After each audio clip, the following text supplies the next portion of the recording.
Quincy T. Harris, a Confederate general who served during the Civil War of the United States. Many believe the man to be a hero, erecting a statue of his likeness in the city of Saint Denis, as well as opening a memorial hall intended to house vagrant veterans of battle in honour of his namesake. But for those who served under his command, well, they have a different account to the character of the man, more specifically his actions during the brutal and savage conflict later known as the Battle of Shady Belle. Today we'll be exploring this particular conflict as we piece together the events that transpired. Welcome to the video, you're listening to Phil of Philby Gaming. If you enjoy the following, you all know what to do, and if you're new to the channel and haven't subscribed already, after watching, please consider doing so. Without further delay, let's begin. The ghostly cries of Bolger Glade. So before we explore the battle itself, what was the purpose and reasoning behind the conflict? The Battle of Shady Belle consisted of two sides of United States forces, the Union, the North, and the Confederacy, the South, with both sides primarily conflicting over their opposing views of slavery and states' rights. This conflict led to many deadly real-world skirmishes, such as the attack on Fort Sumter, marking the start of the war, the Battle of Antietam, a bloody skirmish considered to be one of the deadliest days in US history, and the Battle of Gettysburg, a turning point in the war. In this video, I won't be delving into the real-world aspect of this, aside from what we've just discussed, as in all honesty, I'm not too educated on the matter, and may not be able to provide an accurately detailed account as much as I would have liked to, but what we can explore in depth is the Red Dead Redemption 2 fictionalized version of the conflict. So referring back to the memorials placed in honour of the general, some who disagree have taken matters into their own hands as they express outwardly their anger and frustration as to the pedestal he's been placed upon. One certain individual has even taken to defacing the honorary statue in Saint Denis, painting the word coward across its likeness. The defamation in such a public manner drew the attention of the city, even leading to an article in the local newspaper under the following title: Quincy statue defiled. It reads as follows: Confederate war hero fought bravely at Scarlet Meadows. A dispatch from the Saint Denis Constable reports that the statue of General Quincy Harris was defaced in a craven act. The hero of the War of Northern Aggression saw his bravest men cut down in front of his eyes at the Battle of Scarlet Meadows in 1864. The word coward appeared on the statue, no doubt placed there by a handful of ill-advised citizens who seek to tarnish the name of the general that historians agree was a courageous military man. The battle that day was hectic and a scene of carnage, with conflicting accounts soon discredited, and General Harris is remembered as one who never turned cold in the face of adversity. It's interesting how the columnist refers to the culprits as plural, indicating that most are aware that the authenticity of the general's actions during the Battle of Shady Belle are scepticised. A camper situated just north of Fairwood Rise in the regions of Cumberland Forest tells of how his own father fought under General Quincy and gives his father's account passed down to his offspring of the treacherous battle. On my way through the main square, I see this big statue of General Quincy Harris, a war hero. War hero? My pa fought under him, said he was a coward who sold out his men. He even said there was rumors old Quincy was working for the other side. But of course, none of this will ever be in the history books. I spat on that statue and I left town, and won't be going back there neither. With a brief look at history, we learn that General Quincy Harris and his men were declared victors of the battle, but with the talk of Quincy being a traitor, a double agent, a turncoat, exactly what happened during the conflict upon that unforgiving battlefield in Scarlet Meadows. In a paranormal twist, we can obtain first-hand accounts from the souls who lost their lives under the command of General Quincy Harris by visiting the battleground itself during the early hours on stormy nights. Traversing the wastelands of the once chaotic and terrifying former war zone, listen closely as we can hear the ghostly whispers of those that fell, reliving this horrific battle, seemingly trapped in some form of purgatory.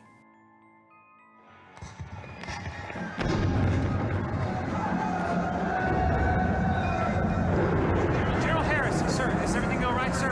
Men, they must have attacked. Tell the Major the men must attack. With all due respect, sir, the Major was quite assist. The weather is tempestuous. This rain isn't letting up. They need reinforcements to defend their position. Attacking is quite out of the question. It would be pointless, sir. My orders, sir, are quite clear. Tell the Major to attack or face a court-martial. Very good, General.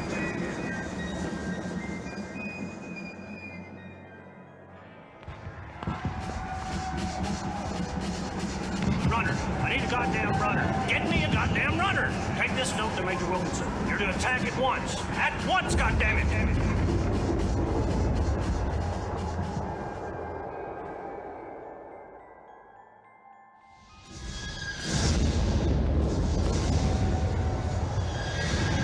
General Harris, sir, Major Wilkinson and his men have been annihilated. Thank you, soldier. Major Smith is asking for permission to retreat to higher ground, sir. Higher ground? Nonsense. He is to attack within the hour. Yes, sir. Very good, General.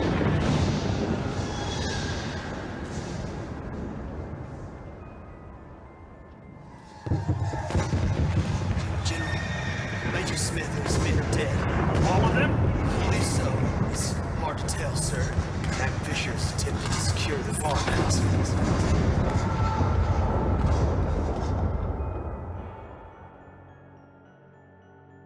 General Harris continues to deny the retreat of his soldiers, even though their strength in numbers is depleting at a rapid pace. One such soldier, a man known as Garfield, defies orders to stand ground and is punished by death for what's considered to be betrayal to his side. You see, Garfield was deeply in love with a lady named Martha Swain, evidence of which can be uncovered in a letter upon the remains of Martha, found at her home to the north. With Garfield being a Confederate soldier of the South, and Martha a citizen, yes, but also considered to be a person of the North, the side of the Union, those who opposed General Harris and his men, Garfield, for this reason, wanted no part of this conflict with the Union. He viewed beyond the notion of war, seeing only love. The letter, dated August 17, 1864, reads as follows. My dearest Martha, I miss you so much. Life makes sense when we are together. This war no longer makes sense to me. When I signed up, oh it seems like 1,000 lifetimes ago, everything seemed so simple. We were going to express our rights as states to do as we goddamn well pleased and hang whatever fools in the North told us. I cannot believe that this was a principle I would die for, and yet it was a principle I have seen so many men I grew up with be slaughtered for, that and their own stupid pride. We Southerners are such proud fools. Now I am only proud about one thing, the love I share with you.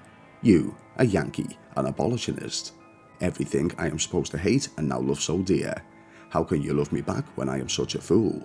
I cannot wait for this war to end. I thought many times about running away, but General Harris has taken to shooting deserters. I am still too proud to allow for that. It seems we are heading to an enemy camp in Scarlet Meadows for one last battle. We have almost no chance of winning. Our morale is almost entirely spent and the Yankees are far too strong, but after the accusations of cowardice levelled against General Harris for his failure to support General Quinn last month and all that drama, he seems hell-bent on a fight. I even overheard Major Smith complaining in the officers' mess about General Harris. None of his junior officers trust him very much anymore. I hope I do not die, not because I care two figs for myself, but because of the sadness it would bring you. I miss you. Yours, Garfield.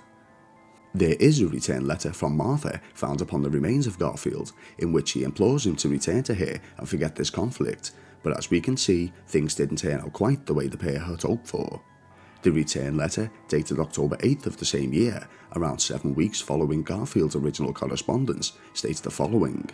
Darling Garfield, I hope this letter reaches you before the battle of which you spoke. How dare you talk of getting yourself killed, you silly, proud, wonderful man. There is nothing finer than someone who can grow and develop and let go of all prejudices and lies, and that is the man you are, and that is why I love you so, but at the same time you are a pig-headed, stubborn barbarian. Run away from the battle, stop fighting and come to me. The war is over. Do not get yourself killed for the silly general's desire to prove he is not a coward. Be a coward for all I care and run away. Come here to me. I am waiting for you. All my love, Martha. Although the tale of love that ended in tragedy isn't so much related to the Battle of Shady Belle itself, it's still a poignant reminder that despite the soldier's personal life, generals such as Quincy Harris had little to no care for his men, something of which we witness further as we continue on with the ghostly whispers of the other fallen soldiers. So with Major Wilkinson and Major Smith both falling in battle, as well as the countless numbers that fought alongside them, after General Quincy Harris denied their retreat, wanting to prove himself after the apparent cowardice and failure a month or so prior, while supporting General Quinn, he continues these irrational and selfish ways, ordering his men to hold the lines, even though the battle is clearly being dominated by the Union, as further his men fall victim to the horrific tale that is wartime.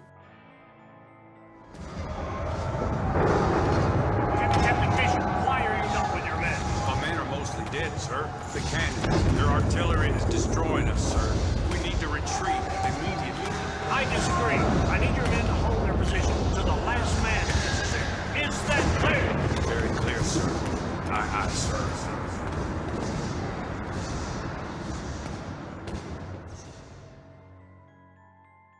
Captain Fisher and his men are the latest to have fallen due to the incompetent decision-making of Harris. It's following this that we learn of just exactly why this cowardice trait of General Quincy Harris had grown in popularity. Through the ghostly whispers of the fallen soldiers, we come to understand the truth of his involvement in the Battle of Shady Belle, or lack thereof, during the latter stages of the vicious fight.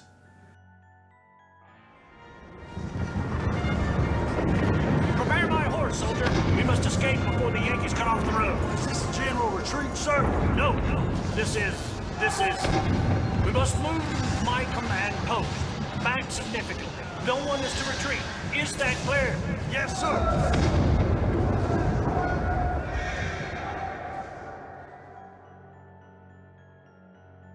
The Confederates at this point are spread thin, but somehow they manage to prevail.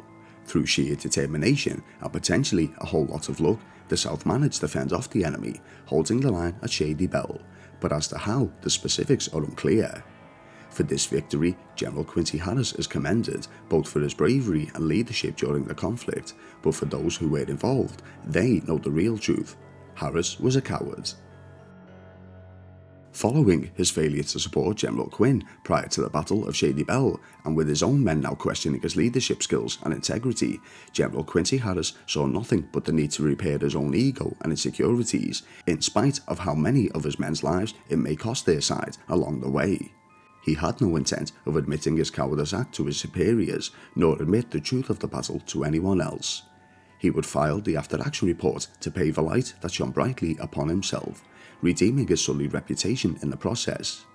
It would seem that an old adage is befitting of this: history is written by the victor.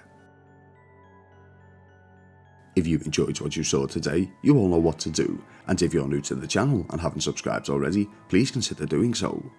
If you wish to see me cover a particular subject in the world of Red Dead Redemption 2, please feel free to mention it below in the comment section, as well of course your thoughts on today's content. Thank you all for watching. You've been listening to Phil of Philby Gaming, and I'll see you in the next video.